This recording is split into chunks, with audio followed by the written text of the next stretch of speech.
on a 5 conférenciers, 5 sujets prévus. Et dans le planning que je leur ai envoyé, j'avais fait une nuance subtile de laisser après chaque intervention quelques minutes pour des questions, ce qu'on appelle les questions de première ligne, qui étaient vraiment des points à éclaircir. Et par contre, la dernière heure, demander aux 5 intervenants de remonter à la tribune, de s'asseoir et là de répondre aux questions un peu plus contradictoires. Alors, on a essayé cela hier. Finalement, il y a eu peu de questions directes. Par contre, le débat a eu lieu, était intéressant. Et compte tenu du retard de la demi-heure qu'on essaye de rattraper, on va décider de sauter l'étape des questions individuelles. Donc, ce qui veut dire que chaque intervenant conserve ses 25 minutes pour sa présentation, mais pas plus. Et puis laisse la place pour le suivant. Il y aura une pause après les 3 premières interventions, une petite pause café de 10 minutes, et puis on se retrouvera ici pour les 2 dernières interventions suivies du débat, où donc on demandera aux 5 intervenants de revenir ensemble à ce moment-là, s'asseoir à la tribune. Voilà comment on va fonctionner. Alors, je laisse directement la parole au premier intervenant. Comme vous pouvez lire, Thierry Bonneau, CNRS, IRIS. IRIS, c'est l'Institut de recherche interdisciplinaire sur les enjeux sociaux. Campus Condorcet, c'est bien cela? Oui. Oui, à Aubervilliers. Et je vois, vous mettez documents écomusée Creusot-Monceau. C'est pas par hasard, parce que je crois que vous avez commencé votre carrière là. Oui. Donc un autre écomusée, voilà, un ex-collègue, ou vous n'étiez pas collègue à ce moment-là, et donc un autre qui est dans Saône-et-Loire, si ma géographie est correcte. Exactement, oui. Exactement. Alors vous êtes historien de formation, et puis vous avez dévié vers l'anthropologie. Vous allez nous proposer ici des réflexions qui ne se limitent pas, d'après ce que je devine, pas au vers. Donc c'est plutôt la fonction de contenant, que ce soit vers ou pas vers, mais ça va nous donner un peu une espèce de réflexion. Finalement, qu'est-ce qu'on veut, qu'est-ce que les gens veulent, en quoi ils s'y retrouvent, en quoi c'est important comme objet, et puis alors à chacun de voir, comme verrier, en quoi le vers peut offrir la bonne solution. Voilà, je vous laisse la parole. Merci. Merci. Ça marche pas.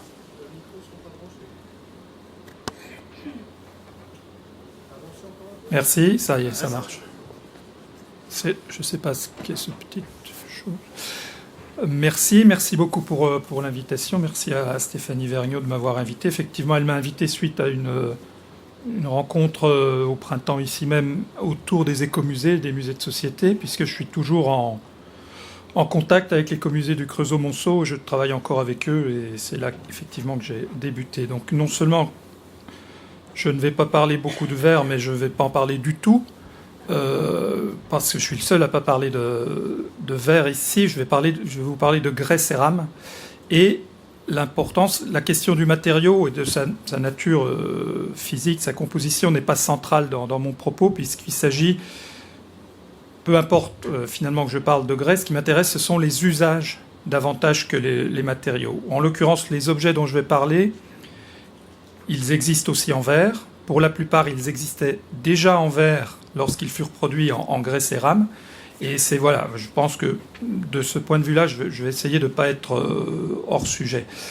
Mon intervention, elle va tenter de mettre au clair quelques points et de consolider ou d'affirmer certains faits.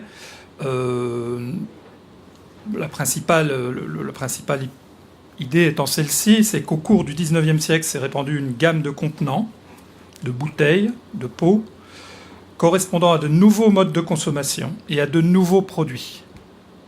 Ce sont des contenants qui marquent une rupture avec la tradition céramique ancrée dans la production de nécessités locales, et c'est la demande, le côté consommation qui a généré la création de nouvelles manufactures.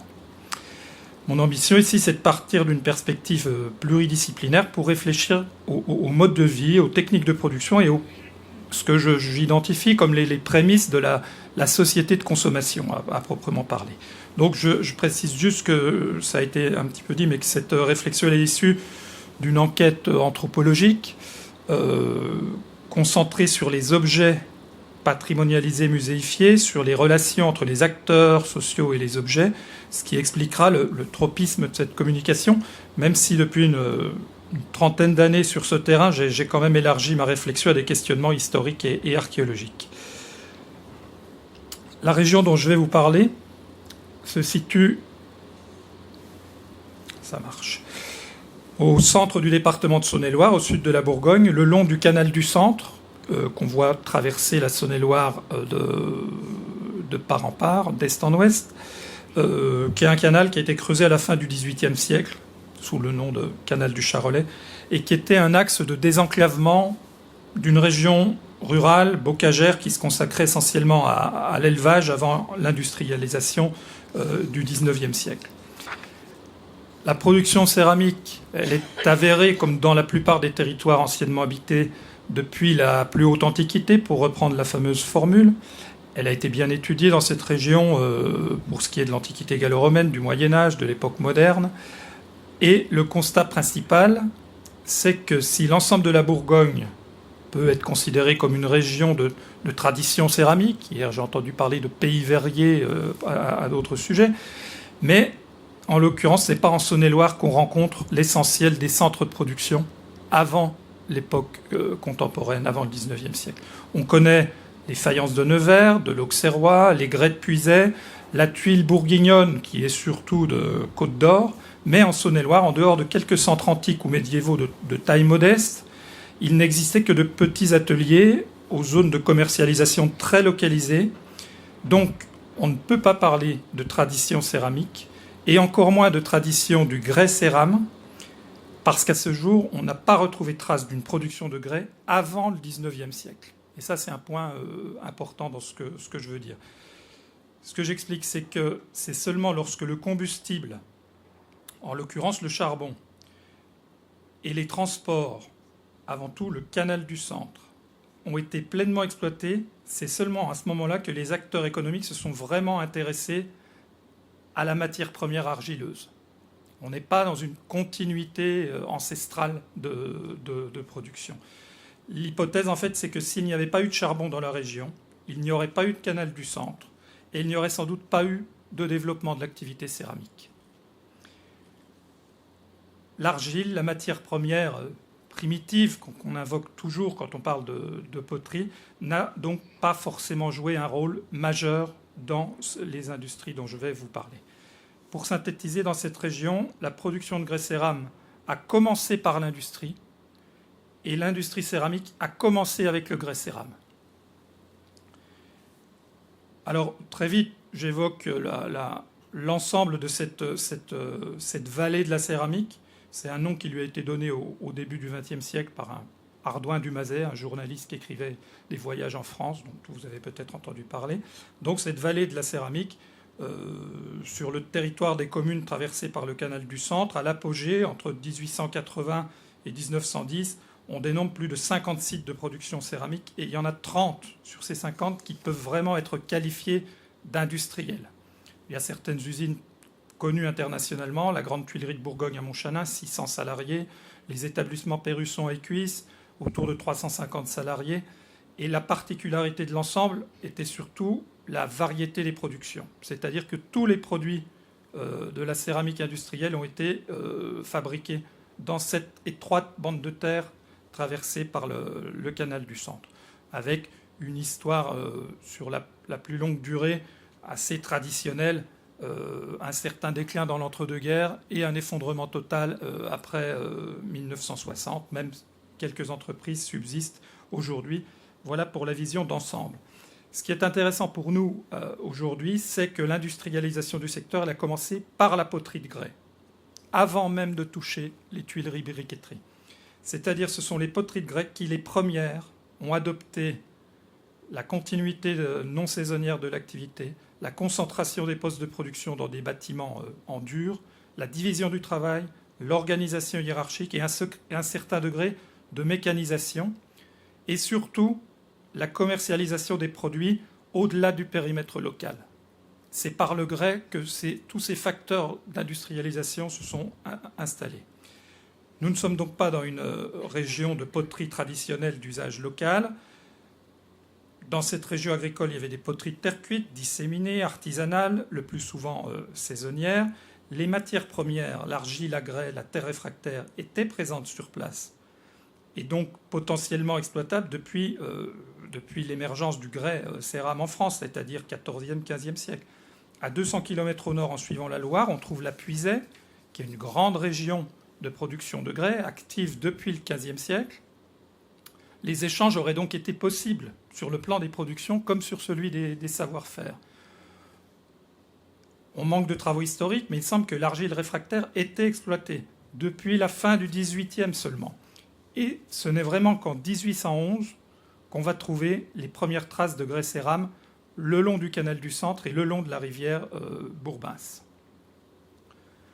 Le premier site de production dont je vous parle aujourd'hui, c'était à l'origine une manufacture de fonderie de métaux, destinée entre autres à la fabrication de cloches, qui produisait elle-même ses creusets réfractaires à partir d'argile locale. C'était la fonderie Laugeroy, je ne sais pas si vous pouvez le lire sur la cruche à bière que je vous ai montré, la marque de fabrique, qui était sur la commune de Palinges et qui s'est mis à produire avec la même argile utilisée pour les réfractaires, en la préparant évidemment différemment, des poteries de grès fin à partir de 1811.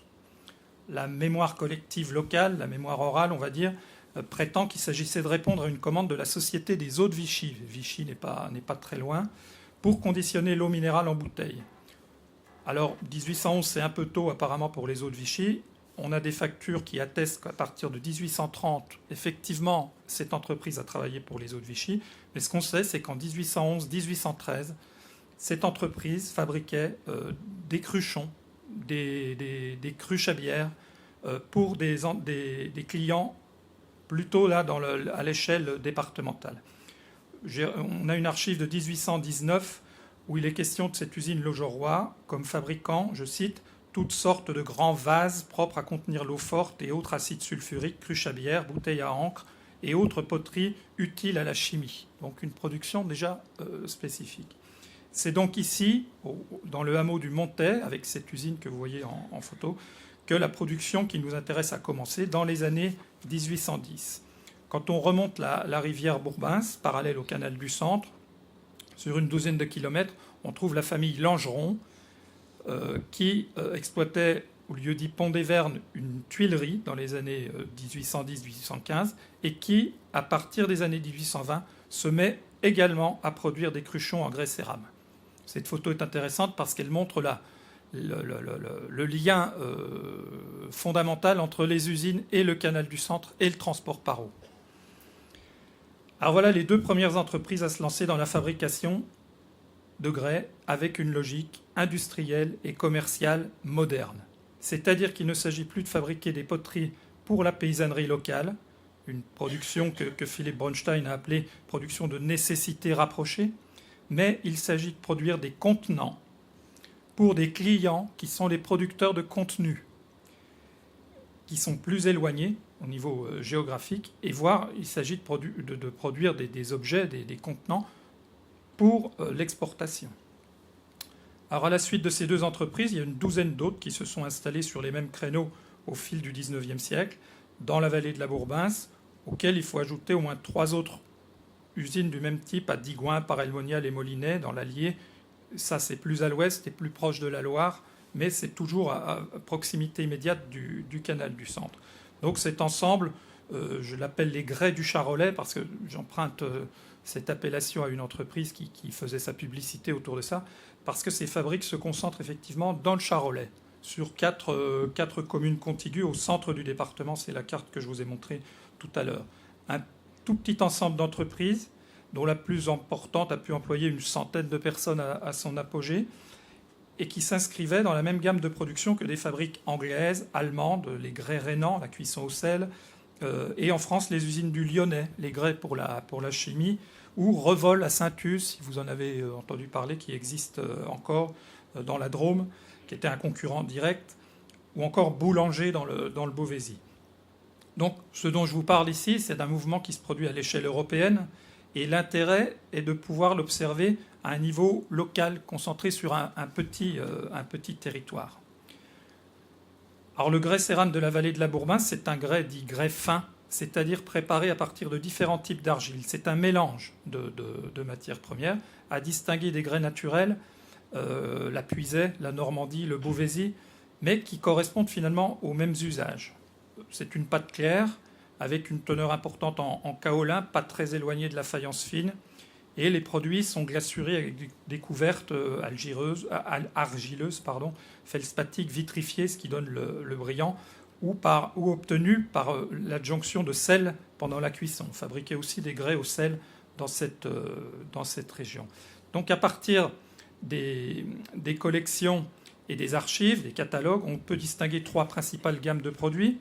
La gamme alimentaire et utilitaire, cruchon à liqueur, cruche à bière, bouteille, cidre, bouteille pour cidre, eau, minérale, vin, pot pour la conserve, pot à moutarde, etc. Également des chauffe-pieds ou bouillottes, on en voit ici sur ce catalogue, le crapaud, le moine, chauffe-pied. Vous avez la gamme chimique. Bon, alors chimiques entre guillemets, les bouteilles à encre, les pots à encaustique, les récipients divers pour produits chimiques. Vous avez par exemple des objets, je cherche encore un peu la fonction, il faudrait que je trouve des spécialistes qui me parlent de ça, d'une calotte à sublimer l'iode. Bon, c'était fait en grès, peut-être j'aimerais, voilà, si quelqu'un peut me renseigner un petit peu là-dessus. Et des terrines à acide. Ces grandes terrines que vous voyez sur le catalogue, là, ne sont pas des terrines à crème, ce sont des terrines à acide, destinées à, par exemple, à Rhône-Poulenc, qui était un des clients de ces entreprises-là.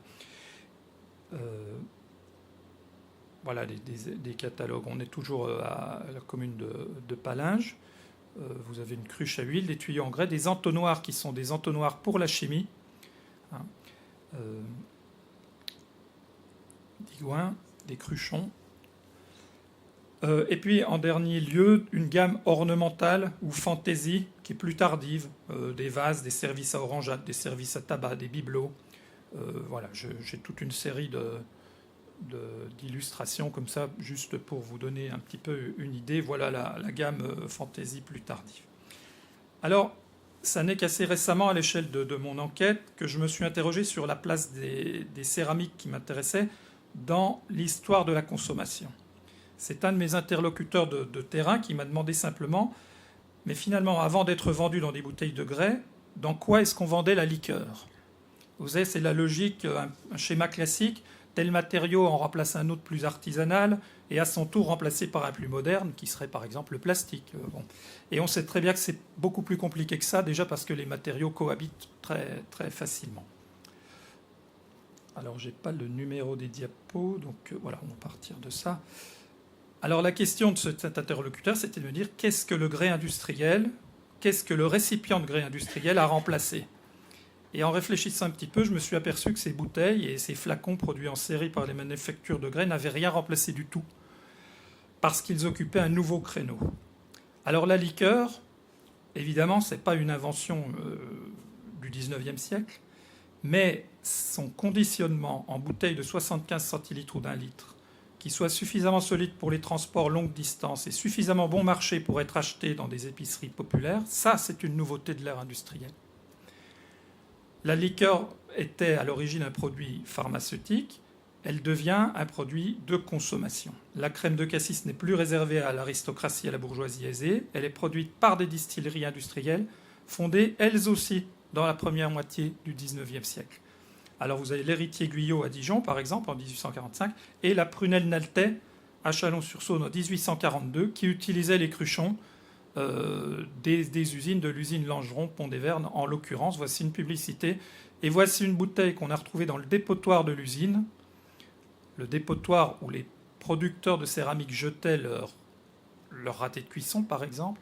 Sauf qu'ici, on retrouve la bouteille avec l'étiquette. Ce qui veut dire tout simplement que le céramiste a fabriqué une bouteille, l'a envoyée chez Jeannin Naltais, qui l'a remplie de liqueur, et puis le céramiste a racheté sa bouteille en épicerie l'a bu et a acheté sa bouteille avec l'étiquette. Donc on a un cycle là qui se produit un peu, qui passe par le dépotoir. Voilà la prunelle Naltais qui était identifiée à son cruchon. Vous voyez une publicité du début XXe siècle, je crois. Qu'est-ce qu'on voit sur la publicité? On voit le cruchon fabriqué dans la vallée de la Bourbince. Et ça, c'est des photos issues d'un article sur l'histoire de cette fabrique de prunelles. Le cruchon étant le contenant qui représente le contenu, si vous voulez. Autre exemple assez parlant, la bière. Alors ça, elle a été sous différentes formes, c'est-à-dire différentes recettes et même des définitions variables produites depuis l'Antiquité, voire depuis la préhistoire, j'ai trouvé ça dans certaines sources. Elle était consommée directement par ses producteurs, si vous voulez, et puis au fil de l'histoire, elle a été vendue, commercialisée, dans des auberges, dans des estaminets. Mais les historiens de la bière disent qu'elle était vendue de façon collective, c'est-à-dire qu'on vendait la bière en tonneau, on allait se servir avec un pichet ou une cruche remplie sous le tonneau. Et ce qui se passe dès la première moitié du XIXe siècle, c'est une individualisation de la consommation. Une individualisation de la consommation, c'est bien ça. C'est-à-dire que la bière est conditionnée en bouteille, de contenance d'1 litre la plupart du temps, équipée d'un système de fermeture permettant de supporter la pression du gaz de fermentation. Vous voyez ce goulot conique, c'est typique de la cruche à bière de l'époque, pour tenir l'armature métallique qui tient le bouchon de liège. Elles étaient avec anse ou sans anse. Et j'ai mis cette photo à côté avec une marque de fabrique. C'est la seule cruche à bière qu'on a réussi à dater à l'année près, parce qu'il se trouve que cette marque de fabrique, cette entreprise n'a existé qu'un an, en 1856. Donc voilà la cruche à bière typique de 1856. C'est un conditionnement qui permet le transport et l'élargissement de l'aire de commercialisation. En particulier, il permet la vente de bière en milieu urbain, où on en produit relativement peu, a priori. Et il implique aussi la vente aux particuliers, sans passer par la taverne. Alors, en passant par d'autres systèmes, par des épiceries, le produit cruche à bière, c'est un produit phare des usines de fabrication céramique à partir des années 1850.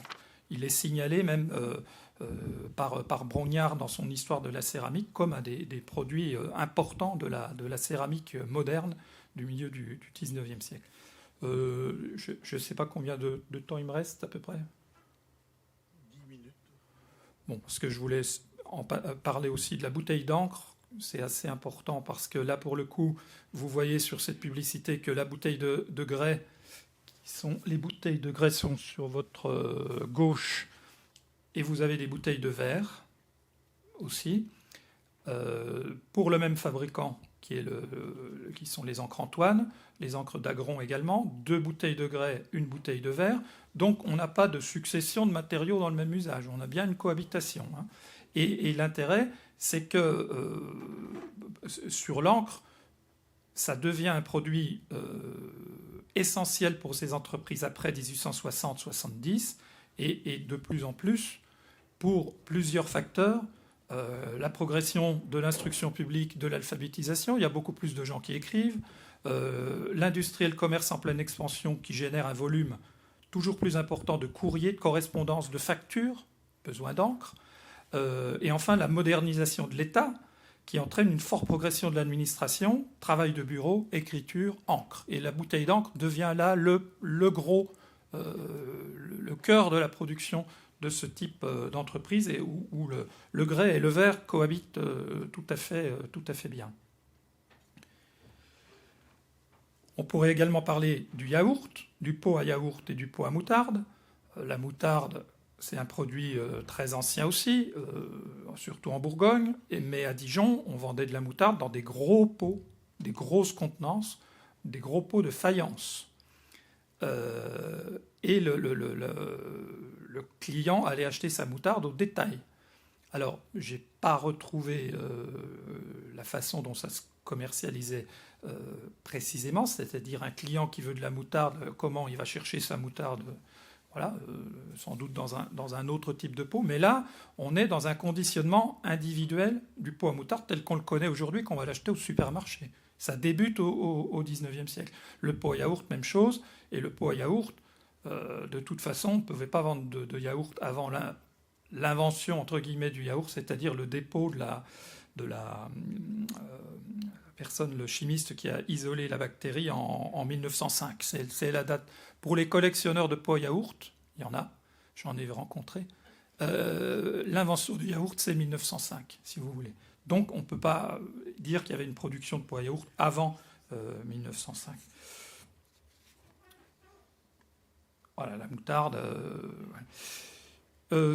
Donc, ce que je veux dire ici, c'est que ces pots ne sont pas commercialisés par les fabriques de céramique avec leur contenu, mais ils sont vendus, c'est une vente indirecte aux clients. Tous ces produits dont je vous ai parlé, liqueur, bière, moutarde, yaourt, je pourrais en encre, c'est une sorte de démocratisation de produits de luxe. Pour la liqueur, par exemple, c'est flagrant. Et ça génère une nouvelle typologie des contenants. Donc le grès industriel ne s'est substitué à aucun autre matériau. Il est né de la consommation massive de ces produits, qui pour certains existaient auparavant, mais qui n'étaient pas commercialisés en conditionnement individuel. C'est donc une mutation, mais c'est une mutation commerciale qui est aussi technique. Et les deux sont évidemment articulés, ils interagissent dans les deux sens. Ce mouvement d'individuation de la consommation nécessite une identification du contenu par le contenant. On le voit bien sur cette publicité. La moutarde à mieux, on la reconnaît à la forme de son pot. Le client doit pouvoir distinguer une bouteille d'encre d'une bouteille de cidre, un pot à encaustique d'un pot à moutarde. Et à partir de la fin du 19e, le producteur du contenu cherche à distinguer son produit de celui de ses concurrents en jouant sur la forme, la couleur et certaines particularités pratiques du contenant. Ce sont les balbutiements du marketing et de la publicité qui font évoluer la morphologie des contenants dans un objectif non plus seulement utilitaire, mais bien promotionnel, publicitaire. Voilà, encore un liquoriste qui utilise à la fois des grès et du verre. Simon, je me souviens plus où ils étaient, s'ils étaient à Chalon-sur-Saône aussi, ou voilà, ils faisaient cette grande bouteille, là c'est de la fine abricot, c'est un très bel objet. Alors cette mutation de la morphologie des produits et l'exigence croissante des clients, des producteurs de contenu, elle a nécessairement entraîné des évolutions techniques. Chez Langeron, c'était la fabrication traditionnelle du cruchon, ça a été tourné à la main jusqu'en 1957, mais il y avait des ateliers de moulage dès 1920. Coulage, estampage, une modernisation entre guillemets de la production par le moulage. À droite, c'est une photo de fabrication de touris à acide. Donc on reste dans la gamme de produits chimiques. Donc normalisation des produits, calibrage, grande exigence ici. Le 1662, c'est un pot à moutarde. Je crois que c'est la moutarde Bisoire. Évidemment, le fabricant, il veut un aspect, le fabricant de moutarde, il veut un aspect qui correspond à son image extérieure et puis une contenance régulière, d'où la nécessité du calibrage. Alors, ces évolutions techniques, elles nous a amené à découvrir dans un dépotoir d'usine des moules pour le moulage, le coulage. Là, en l'occurrence, je n'ai pas mis des produits qui correspondent à ce que j'ai dit, puisque vous avez un pichet et puis un cendrier, un objet fantaisie, voilà, et qui nous a amené à faire des fouilles archéologiques. Donc, mon travail a consisté aussi à faire de l'archéologie à un moment donné. Je conclus sur cette intervention, c'est-à-dire que cette réflexion, ça nous amène à repenser la logique d'émergence de la production céramique et à remettre l'usage des choses au centre du jeu. C'est-à-dire que dans le domaine céramique et dans le domaine du verre, vous en avez parlé hier et je vous avais posé la question sur les transports. Les historiens dans le domaine céramique, ça prennent généralement comme point de départ explicatif, causal, pourquoi on a installé une production céramique ici, les ressources locales. La présence d'argile et de combustible, le bois, le charbon, Dans un second temps, les voies de communication. La main-d'œuvre est présente en général. Et pour ce qui est des débouchés commerciaux, c'est les besoins locaux qui sont considérés comme décisifs. Par exemple, pour la poterie, c'est le cas en Puisaye, la production laitière joue un rôle important, et on le voit dans les typologies, ou la présence à proximité d'un centre urbain. La Puisaye, c'est beaucoup plus proche de Paris que nous ne le sommes en Saône-et-Loire. Ensuite seulement, je vais dire, dans la logique des historiens, s'il s'avère que les ressources sont supérieures aux besoins locaux, que la qualité des produits et le savoir-faire de la main-d'œuvre garantissent une certaine fiabilité, alors les producteurs se projettent vers l'extérieur et cherchent à vendre au-delà du périmètre local. Et l'exemple de la Puisaye, encore, est très parlant à cet égard. Et là, dans le cas que je viens de vous exposer, c'est pas comme ça du tout que ça s'est passé. Je pense que si on réexamine l'histoire de beaucoup d'entreprises ailleurs en France, on va se rendre compte que c'est pas tout à fait comme ça que ça se passe. Les manufactures de grès de la Bourbince ne se sont jamais consacrées que très marginalement aux poteries utilitaires destinées à la clientèle rurale locale. Très rarement, les produits étaient vendus à leur utilisateur direct. Et dès le début, la production est faite de céramique produite en série aux dimensions normalisées, vendue à des producteurs de contenu ou à des détaillants avant d'être mise sur le marché. Ce qui correspond à un infléchissement des critères de commercialisation marquant le développement industriel. C'est le marché extérieur, davantage que les ressources productives locales, qui a favorisé l'installation et la prospérité des manufactures. Quand l'entreprise Lojoroy s'est lancée dans la poterie de grès sans en avoir jamais fait, en quelque sorte, en 1811, elle ne pouvait avoir que l'assurance d'un débouché commercial. C'est la demande des clients, le brasseur de bière, le licoriste, le fabricant d'encre, qui l'a amené à prendre le risque de s'engager dans cette production techniquement qui restait à maîtriser. Il y a quand même une énigme que je n'ai pas résolue, que n'a pas pour le moment résolu, c'est d'où venaient les premiers tourneurs de grès de 1811. On ne tourne pas du grès comme on tourne de la terre cuite.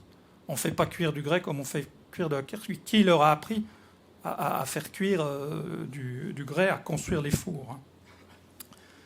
Le XIXe siècle, surtout dans sa seconde moitié, a vu s'imposer l'existence d'un marché au singulier, d'échelle nationale voire internationale, au détriment des marchés locaux et multiples, des lieux de commerce de faible extension et peu connectés entre eux. Le rôle du développement et de l'amélioration des transports fut déterminant dans ce processus qu'Anthony Galuso a appelé la fabrique du consommateur. Je cite Galuso: « Dans l'économie nouvelle, la production n'a plus pour fin la consommation directe, domestique et communautaire, mais la vente. Les produits nécessaires à la subsistance sont achetés, ils viennent de l'extérieur, du marché. On ne produit plus pour soi, mais pour le monde. » Et là, on peut voir une forme d'innovation de l'ère industrielle et urbaine. L'objet commercialisé désormais fabriqué loin du lieu où il est utilisé ou consommé par les personnes, qui ne voient plus au quotidien la production par les artisans qu'ils pourraient côtoyer. Alors, pour boucler la boucle et revenir à ce qui a déclenché chez moi cette enquête, le développement des contenants individualisés, ça a entraîné la massification du nombre d'exemplaires produits, qui a des conséquences sur des phénomènes patrimoniaux postérieurs. C'est comme ça que j'ai été amené à m'intéresser à ça, en voyant des collectionneurs aligner des séries de poterie comme on aligne des séries de timbres ou d'autres types d'objets de collection. C'est-à-dire qu'il est possible à la fois de singulariser des objets de collection de dimension ordinaire, qu'un particulier peut conserver exposé dans un espace réduit. Vous avez cette image-là, vous avez une autre chez un autre collectionneur, et de constituer des séries calquées sur les séries industrielles. Ça a également des conséquences sur la problématique de l'encombrement des réserves de musées. Ça, c'est un autre débat, mais c'est de ça aussi que je suis parti pour... voilà, ça c'était d'autres choses. Pour réfléchir à cette massification qui correspond vraiment à une mutation des usages du contenant et de ses contenus. Je vous remercie.